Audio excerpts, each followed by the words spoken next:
Será que é verdade que os dinossauros foram extintos há mais de 65 milhões de anos? Essa é a questão que nós vamos abordar hoje. Mas antes de nós entrarmos no assunto, eu te peço que, se você ainda não é inscrito no nosso canal, se inscreva, curta, comente e compartilhe. Se você já é inscrito no nosso canal, então deixa o seu joinha também, deixa o seu comentário e me ajuda a espalhar mais a palavra de Deus. Vamos lá? Quando nós falamos sobre os dinossauros, obviamente que nós estamos falando sobre um assunto controverso, que vai necessariamente envolver a ciência, em especial a paleontologia. Mas eu quero abordar a questão por um viés mais bíblico e teológico. E a minha resposta para essa questão, para esse tema, é que não é verdade que os dinossauros morreram ou foram extintos há mais de 65 milhões de anos. E também, na minha opinião, os dinossauros, eles não viveram antes da humanidade.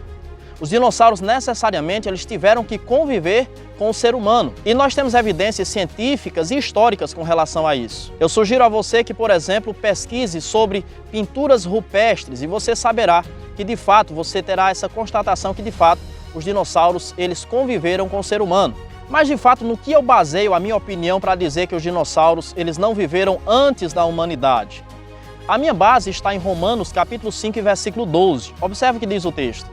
Portanto, assim como por um só homem entrou o pecado no mundo, e pelo pecado a morte, assim também o pecado passou a todos os homens, porque todos pecaram.